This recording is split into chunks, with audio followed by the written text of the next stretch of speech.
해운대 문화회관하고 고리원전 사이가 몇 킬로 정도 될 것 같습니까? 20km. 20km가 나와 있죠. 20km. 20km. 원본의 의미도 없다고 봅니다. 신민도는 서울 사람도 불안할 거고요. 예. 그래서 도로로 한 23km 정도 되는 것 같습니다.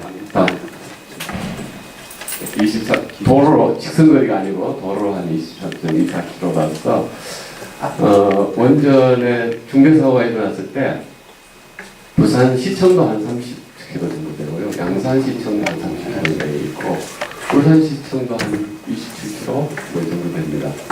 그리고 월성 원전에서부터는 또 울산까지가 한 20, 또 마찬가지로 한 28km 그 정도 되고 생각보다 월성 원전에서 경주 시청까지는 한 40km 정도 돼요. 이런 상황인데 뭐 보통 이제 원전 중대 사고가 일어났던 후쿠시마 사고 같은 게 일어났을 경우에는 일본에서는 20km까지 소개시키고 그랬지만 체르노빌에서는 30km까지 소개시켰거든요. 그래서 이제 사고가 일어나게 되면 울산, 부산, 양산 뭐 일부분 이렇게 영남 1호는 완전히 소개되는 상황으로 가고요. 그것뿐만 아니라 뭐 저때 신문에 나왔는데 보니까 30km 내에 317만 명이 지금 살고 있다고 하죠. 그래서 한국 원전의 가장 근본적인 문제점은 뭐냐 하면 인구 밀집 지역과 그 다음에 국가기관 산업시설이 있는데 입지하고 있다는 것이 가장 큰 문제 중에 하나입니다. 그러니까 설계에 있어서 그런 것들을 먼저 고려해야 되는데 어떻게 해서 그런 것이 고려되지 않았는지 그게 참 궁금합니다. 그래서 한국에서 고리원전에 문제가 생기면 뭐 한국 경제 자체는 완전히 붕괴된다고 봐야 될 것 같습니다. 가능해 보이는데 그 다음에 자동차 부품수는 이제 여러분들 아시다시피 한 10만 개 정도 된다고 하죠.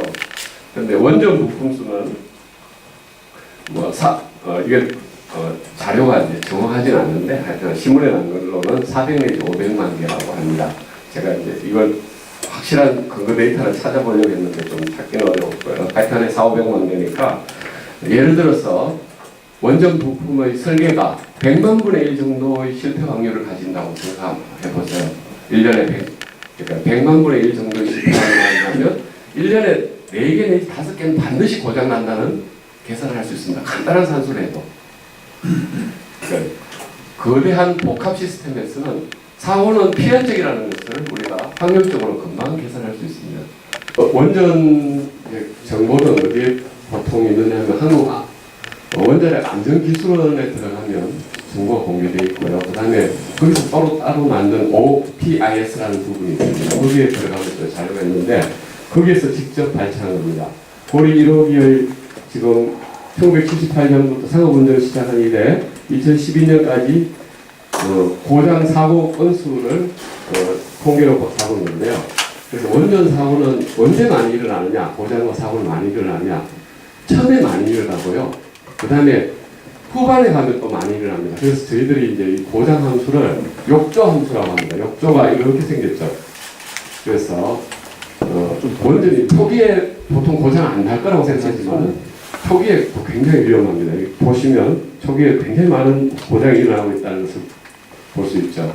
그것뿐만 아니라 그러니까 지금 신고리 1호기, 1, 2, 3, 4, 5기 이런 것들이 지금 가동되면 거기에는 원전이 지금 단지로 이루어져 있기 때문에 고장과 사고가 겹쳐가지고 큰 영향을 줄 수 있다는 문제가 또 있고요. 그 다음에 또 아까 말씀드렸다시피 노후가 되면서 사고가 또 많이 발생할 수밖에 없거든요. 그러니까 이게 주기가 지금 새로 생기는 거하고 노후가 된 게 같이 있어가지고 원전을 밀집시키면 안 되는 이유 중에 하나가 설계할 때 반드시 좀 땅이 크면 하나씩 짓는 게 제일 좋습니다. 근데 그러지 않고 지금 같이 지어가지고 제가 아까 원전 1호기 계속운전 안전성 검사 심사 결과 보고서를 보다가 하나 뭘 발견했는데 뭘 발견했느냐 하면 이게 8기를 한꺼번에 짓다 보니까 피폭 성량이 8배가 되는 거예요. 그래서 피폭 성량이 1mS를 보통 잡고 있는데 그 부분에서 85% 내지 정확한 수치는 뭐 85%, 25%이 정도까지 올라가 버리더라고요. 8개 한꺼번에 짓다 보니까 한 기면 문제가 안 되는데 8개가 같이 지어지니까 그런 문제도 발생한다는 것을 새삼 이 사람들 발표했던 자료에 있어요. 보면 나중에 뭐 자료 많이 처분한다가 정확하게 데이터를 보면 유효 선량이 81.1%까지 올라가 버려요. 자기들 제한시에. 그 다음 갑상선에 영향을 미치는 비율도 51.3%까지 올라갑니다. 그래서 1, 2, 3, 4, 5기, 신고리 1, 2, 3, 4, 5기를 동시 가동 시에는 부지당 제한치가 거의 자기들 제한치까지 올라가 버리는 문제를 가지고 있습니다. 그래서 이게 한꺼번에 지으면 이런 문제들이 있다는 거죠. 그러니까 사고가 일어났을 때 8개 중에 1개만 터져버려도 문제가 발생할 수 있고, 그 다음에 피폭 성향도 8배가 돼버리고, 뭐 이런 문제들이 지금 있다는 거죠. 가장 근본적인 문제 중 하나라고 생각하시면 됩니다. 그러니까 한국 원전의 가장 근본적인 문제는 뭐냐?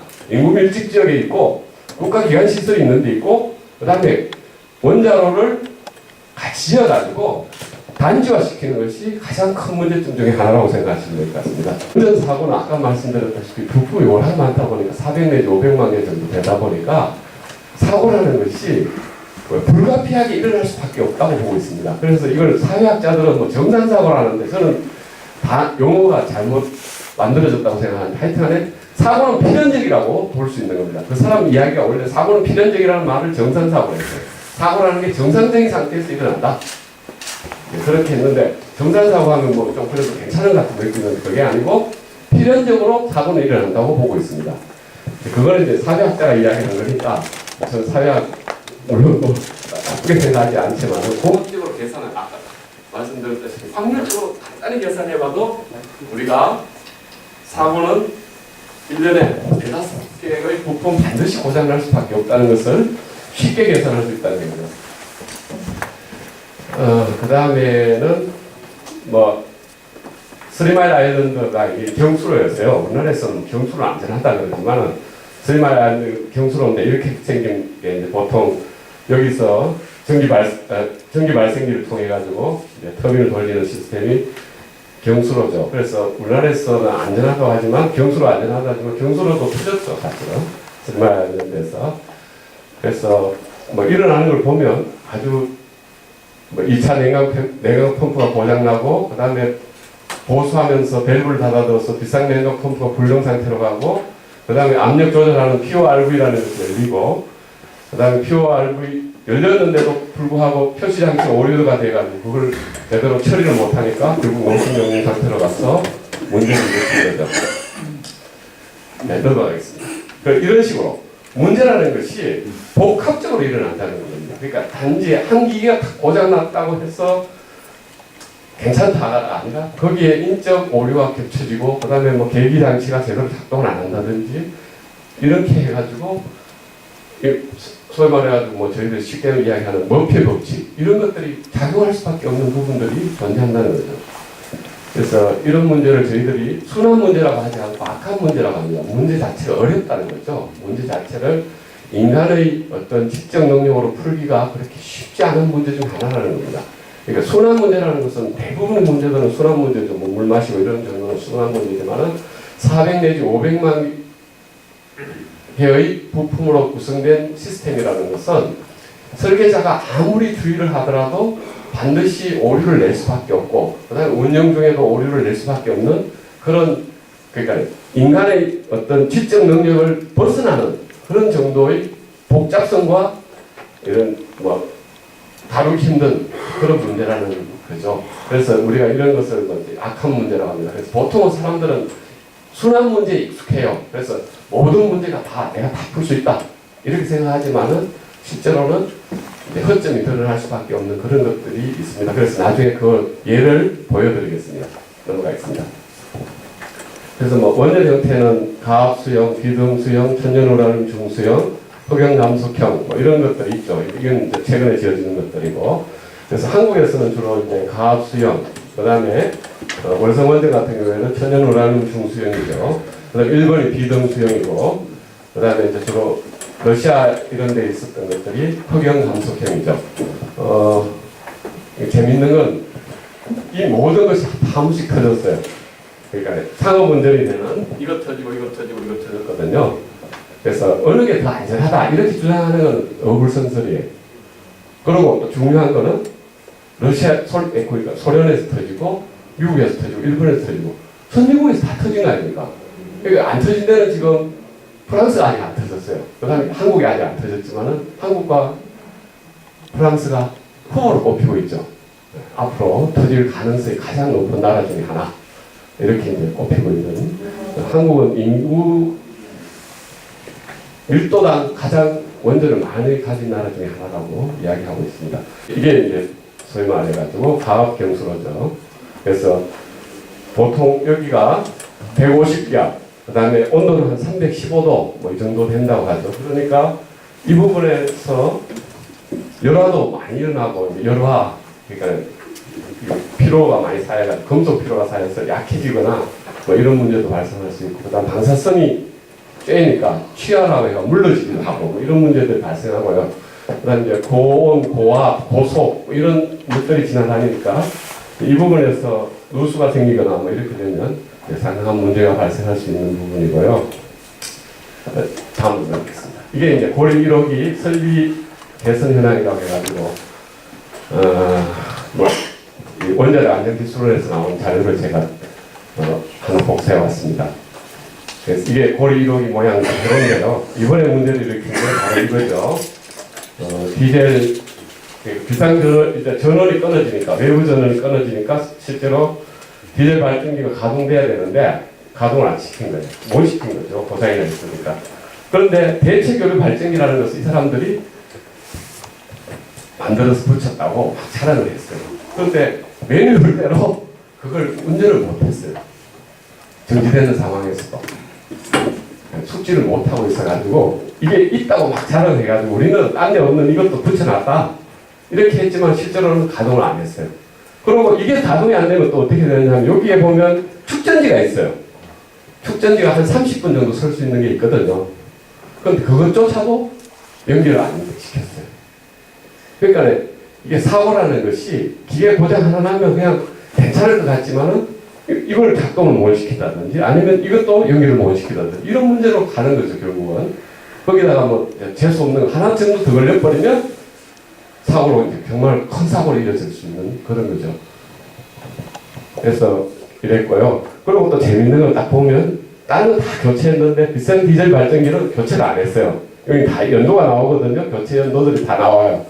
뭐 몇 년도에 뭘 교체했다 뭐 이렇게 다 나왔는데 비싼 여기 디젤 발전기는 교체를 안 했어요. 아마 요걸 요걸 붙였기 때문에 괜찮을 거라고 생각해서 안 했는지, 뭐 물론 실험해봐가지고 뭐 기계가 안전하다 이렇게 생각해서 안 했었겠지만은 어쨌든 뭐 일단 비상전을 끊어졌을 때 이게 고장이 나 있었고 이거는 가동을 못 시켰고 이쪽에도 연결도 안 됐고 이런 식으로 가는 거죠.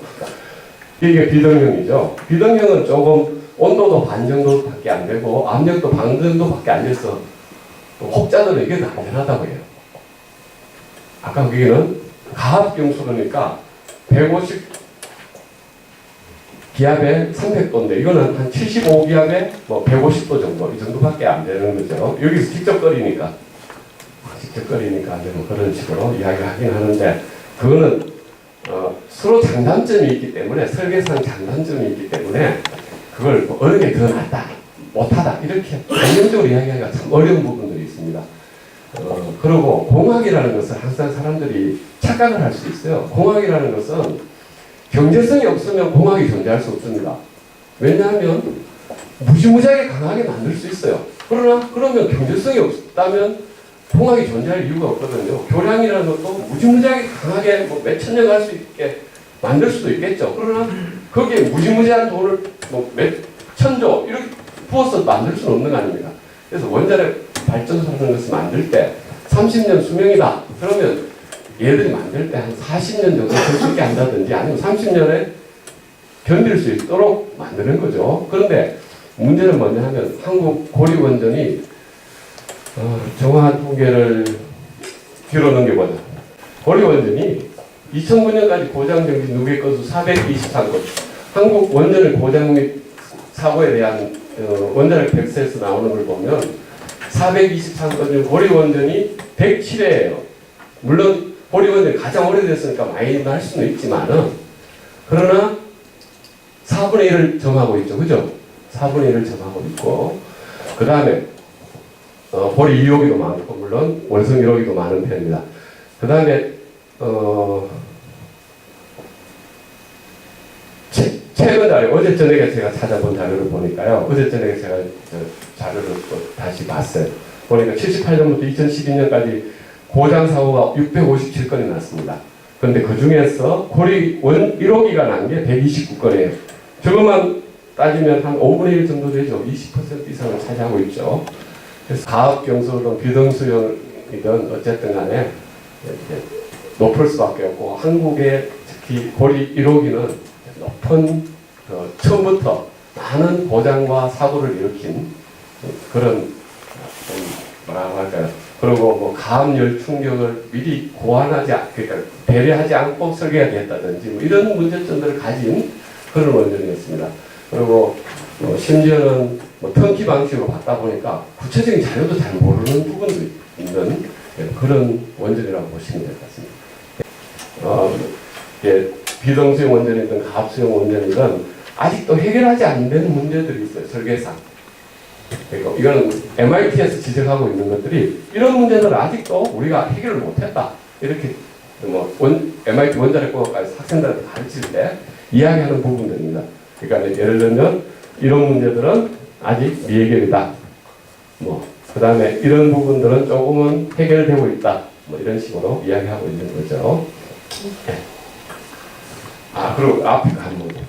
원전이라는 게 깨끗하게 보여가지고 여러분들은 이게 괜찮을 것 같다. 아까 그 사진, 방금 전. 아니. 앞으로 가야지. 깨끗하게 보여가지고, 괜찮지 싶지만은, 실제로는 뚜껑을 열어보면, 다시, 이게 불식이 일어나는 거예요. 이 불식이 일어나가지고, 실제로 이 원자로 용기 위에 부분인데 한 20-30년 지나면 이런 식으로 됩니다. 그러고 난 다음에 이렇게 균열이 생겨가지고 이렇게 되는 거거든요. 그리고 사실은 피복제가 펴 있어서 안 보여요. 피복제 같은 게 있으니까 밑에서 어떻게 진행됐는지 잘 모를 수 있죠. 그러나 밖에는 또 그럴듯하게 깨끗하고 뭐 이럴 수 있지만은 실제로 안에는 이렇게 되면 됩니다. 그리고 배관 속에는 어떻게 됐는지 누구도 모르죠. 물론 뭐 배관을 잘라내가지고 교체하면 보이겠지만은 그런 것들은 잘 안 보여주겠죠. 네. 그 다음에는 사고들이 이제 많이 일어나는데 보통은 전기, 인적, 개척, 기계, 외부 이렇게 따졌을 때 보통 한 20%씩 다 일어나고 있습니다. 그래서 인적 오류에 대한 것도 한 20% 이상 일어나고 있고요. 그다음 정기적인 부분, 개척 부분에서, 기계적인 부분에서, 외부적인 부분에서 이런 것도 한 20%씩 정도 일어난다고 생각하시면 되고요. 그리고 재밌는 것 중에 하나는 이게 이제 한국 원자력 안전기술원에서 고리 1호기 계속운전 안전성 심사 결과 보고서라고 이제 자기들은 이제 한수원에서는 주기적 안전성 평가 보고서, 주요기기 수명 평가 보고서, 방사성 환경 영향 평가서 이걸 공개하라고 하니까 공개하지 않고 결국은 몇 시간 동안만 보여줬었죠. 그때 몇 시간 보여줬는지 난 안 가봐서 잘 모르겠는데 하여튼 몇백 페이지, 몇천 페이지 이러니까 보여주지도 않았는데 그걸 다시 평가한 보고서입니다. 이게. 근데 읽어보면 인적인 거 다 괜찮다 이렇게 써놨어요. 읽어보면 어떻게 되냐면 적정하고 적정한 절차를 거쳐서 안전하다고 판단된 전부 이런 식으로 써져 있어요. 얘들 쓰는 용어를 보면. 그런데 실제로 보면 이번에 조직적 은폐 사건가 일어나고 이런 것들에 대해서 또 안전하다고 이야기했거든요. 인적으로 문제가 없다고 했는데 왜 그런 조직적 은폐 사고가 일어납니까? 그런 식으로 다 모든 게 그렇게 기술되어 있어요. 구조적으로 건전성이 확보되어 있음을 확인하고 아니면 무슨 요건에서 요구하는 수준을 유지될 수 있을 것으로 판단하고 이런 식으로 다 돼 있어요. 모든 게.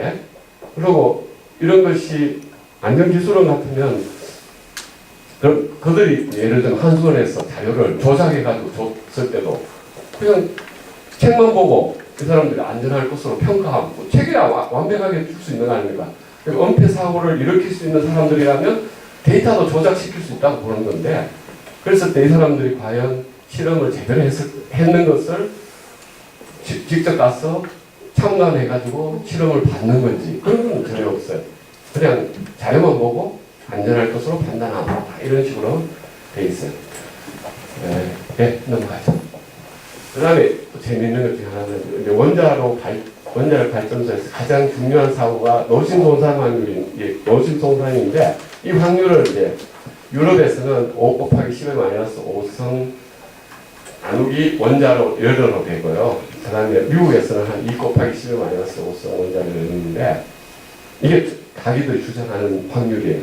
그런데 실제로 가동된 원자로가 582기고 원자로 연으로 따지면 이 정도 됩니다. 예를 들어 한 30년 정도 가동한다면 곱하기 30년 하면 원자로 연이 나오죠. 그죠? 필수에다가 30년 곱하면 이게 나오죠. 그런데 중대한 오심 손상 사고가 상호 문제를 한 1회 57년 정도부터 카운트하면 11번이 일어났어요. 그래서 계산해보면 이 사람들이 주장하는 것보다 15배나 많아요. 15배. 그러니까 이 사람들은 뭐 거의 한 3, 40년마다 한 번씩 터진다 이렇게 보고 있는데 실제로 계산하면 이런 식으로 계산하면 거의 뭐 한 5년마다 터지는 걸로 돼 있어요. 여태까지 된 걸로 보면. 그래서 우리가 간단하게 한번 계산해봐도요. 지금 상업 운전을 시작한 게 언제였죠? 한 뭐 57년 정도 됐다고 치더라도 한 60년 정도 한 거 아니에요. 그죠? 60년 만에 중대 사고가 몇 번 일어났느냐 하면 여러분들이 아는 게 후쿠시마, 체르노빌, 그 다음에 스리마일 아일랜드, 그죠? 그 다음에 알려지지 않은 게 있어요. 영국에서 한 건 있고요. 그 다음에 소련에서도 6등급 사고가 하나 일어났었고 5등급 사고가 영국에서 하나 일어났는데 그런 것도 잘 안 알려져 있어요. 그러니까 4-5번 일어난다는 거 60년 동안에 4-5번 일어나니까 15년에 한 번꼴로 지금 중대 사고가 일어난다는 거예요. 그러니까 큰 사고들이 5등급 이상의 사고들이 일어난다. 이렇게 보시면 됩니다. 그러니까 원자를 설계라는 것이 자기들이 주장하는 것하고는 이게 전혀 다르다는 거죠. 자기들 주장하는 데는 한 30-40년 이렇게 주장했지만은 실제로 일어나는 거 계산해보면 15년마다 더 일어나는 거고 노심손상 사고는 이제 4등급 이상이니까 사실 더 많이 일어나겠죠. 4등급 이상이니까. 네, 넘어가겠습니다. 그래서 이게 아까 이제 자료 스리마일 아일랜드 아까 5등급 중에 윈드스케일 원전 사고가 있었고요. 그 다음에 여기 키스팀 사고라는 게 있었어요. 그 다음에 체르노빌 원전 사고가 있었고 후쿠시마 사고가 있었죠. 그래서 이것도 제가 만든 자료가 아니라 한국 원자력 안전기술원 자료입니다. 여러분들 뭐 제가 이런 거 괜히 더 끼워넣나 이렇게 생각하실까 싶어가지고 그 자료를 그대로 가져왔어요. 여기 아직까지 후쿠시마 같은 건 아직 반영을 안 시켰고 그 다음에 소련 건 아예 이제 이야기를 안 해요. 보통 사람들이 잘 몰라요. 키스팀 사고라고. 그 부분 잘 모르는데 하여튼간에 해도 벌써 4건, 뭐 5건이잖아요. 그죠? 그래서 5등급 이상 되면 큰 사고라고 봐야 되겠죠. 5등급 이상 되면 원자로 원심의 중대 손상이 일어나고 소해 위험 사고가 일어나고 뭐 방사수 물질의 한정적인 외부 발표가 일어나고 이런 거고요. 6등급, 7등급 가면 아주 심각한 걸로 되는 거죠. 예. 그 다음에는 뭐 넘어가겠습니다. 시간 관계상. 그 다음에 체르노빌 같은 경우에 이게 이번 고리 원전하고 비슷해요. 사고가. 고리 원전은 끝까지 안 간 거고 체르노빌은 끝까지 간 거고 그 차이인데 체르노빌은 어떻게 됐느냐 하면 비상용 디젤 엔진 자체가 가동에 시간이 좀 걸려요. 그러니까 전원이 끊어졌는데 금방 작동이 안 됐어요. 15초 뒤에 작동하는 문제를 가지고 있었고 그 다음에 펌프를 완전히 이제 가동하기 위해서 완전한 출력을 얻기 위해서 시간이 또 걸렸어요. 한 1분 이상 걸렸죠. 그래서 이런 문제점을 안고 있었기 때문에 소련에서 이제 이걸 좀 개선해야 되겠다 해서 실험을 하는 도중에 터져버리네. 실험을 하는 도중에 이게 과도 상태로 가면서 제대로 못해가지고 터져버린 거거든요. 그래서 우리는 이제 이런 전원이 끊어졌지만은 뭐 괜찮았는데 이 사람들은 실험 도중에 터졌거든요. 그랬고, 그 다음에 이제 체르노빌 사고, 체르노빌을 나중에 조사해 보니까 인적 사고였다, 뭐 이런 식으로 막 몰아가려고 했는데, 실제로는 보니까 원자로 지붕과 터빈실에는 가연성 재료를 사용했다. 파장났을 때 문제가 있다는 이야기겠죠. 그 다음에 뭐 핵분열 속도가 느려지는 것이 어렵게 설계되어 있었다. 그 다음에 제어공 자체가 짧게 설계되어 있었다. 그 다음에 노심 자체가 너무 크다. 뭐 그래서 뭐 뉴트론의 커플링 문제가 발생한다든지, 그 다음 원자로가 너무 크고 부품 통제식이 너무 크다 보니까 통제가 어렵다. 뭐 이런 문제점들이 설계상의 결함이죠. 그죠? 인간이 아무리 똑똑한 것 같아도 이런 허점을 남길 수밖에 없다는 겁니다. 또 다음 후쿠시마도 여러분들은 그냥 뭐 해일이 일어나가지고 원전이 멈췄구나 이렇게 생각하실지 몰라도 실제로 보면 설계 잘못이 많죠. 그러니까 규진에 대해서 내진 설계가 뭐 저렇게까지 강한 게 올 거라고 생각을 못 한 거죠. 그죠? 그렇게 했고, 그 다음에 해발 35m에 지으려고 했어요. 그런데 이제 이게 내각수 같은 걸 끌어올리는데 돈이 많이 드니까 25m 낮춰버렸어요. 해발 25m 낮춰서 지었어요. 그 10m 더 높이 지어놨으면 아마 쓰나미가 왔어도 큰 문제가 없었을지 모르겠는데, 그 이제 공학이라는 아까 말씀드렸듯이 경제성을 따지는 거거든요. 그러니까 내각수 계속 10m 더 끌어올리는데 돈이 더 많이 드니까, 그리고 더 많은, 더 좋은 펌프가 필요하니까 낮춰버린 거죠. 그래서 25m 지었다든지, 그 다음 배성형 펌프와 발전기가 터빈식 지하층에 있어가지고 처음부터 침수가 될 거라고 지적이 됐어요. 그래서 지적이 됐는데 그대로 했고, 나중에 이걸 개선하긴 했어요. 어떻게 개선했느냐. 그래서 1990년에 2호기와 4호기용 3기의 추가 디젤 엔진을 이제 언덕에다 설치를 했는데, 문제는 뭐냐. 스위치 장식도 그대로 놔놨어요. 그러니까 어떻게 되겠습니까? 쓰나미가 오니까 스위치 장치를 못 쓰게 돼버리니까 이거 필요 없게 된 거죠. 이렇게 된 거예요. 그렇게 됐고, 그 다음 방파제 자체는 5.7m 밖에 안 됐고. 그러니까 설계 잘못도 크죠. 그러니까 설계 잘못에 의해서 결국은 문제를 해결하지 못한 부분도 있다는 겁니다. 또, 이건 아까 뭐 이미 말씀드렸다시피 고리 1호기는 우리나라에서 가장 문제를 많이 안고 있는 그런 것 중에 하나다. 그래서 지금 이제 노후화가 진행될, 이제 지금 연장 운전한 지 5년 된 거 아닙니까? 그죠? 그래서 이제는 뭐 제가 보기에는 원전 관계자들이 스스로 멈추는 게 제일 좋은 건데, 그 사람들은 괜히 이제 끝장을 한번 보고 싶은 건지 어떻게 되는지 모르겠네. 이래부터 다시 욕조 함수 아까 말씀드렸다시피 다시 고장이 증가할 가능성이 굉장히 높은 거고, 초기에는 그래도 운전자 실수라든지 이런 게 많아가지고, 아니면 뭐 제대로 설계가 시공이 제대로 안 돼서 이제 이렇게 일어나지만, 나중에는 노후화되고 열화된 상태에서 일어나니까 정말 대형 사고에 더 취약할 가능성이 있다고 볼 수 있겠죠. 그런데 뭐 국내 원전 사고에 대해서 뭐 축소 은폐 사건도 많이 있었고요. 그다음에 수소 은폐 사건도 있었고, 그다음에 우리나라 원전 최근에 지어지는 원전들도 이런 열전달 완충판 이탈 사고라든지 이런 설계 결함으로 생각되는 이런 부분들이 분명히 존재하고 있습니다. 네. 그래서 과연 뭐 안전한 설계라는 게 현실적으로 상당히 어렵고요. 물론 이제 공학을 전공하다 보니까 이제 저희들은 뭐 안전한 설계를 지향할 수밖에 없겠지만 그런 것이 상당히 어렵다는 것을 말씀드릴 수 있고요. 그래서 고전 그거 한번 보고, 예. 그래서 뭐 각각 예. 그다음에 그래서 뭐 서로 원전에서는 이것을 디펜스 인덱스라고 해가지고 심층방어라고 하는데, 심층방어라는 게 사실은 중대사고가 일어나면 다 뚫려버리기 때문에 아무 의미가 없어요. 설계에 보통은 디펜스 인덱스라는 개념을 쓰고 있지만은 그런 게 의미가 별로 없죠. 예, 그다음에 넘어가죠. 뭐 이거는 뭐 그냥 아직도 원전 설계에서 해결 안 된 부분들이 이렇게 많이 있다는 겁니다.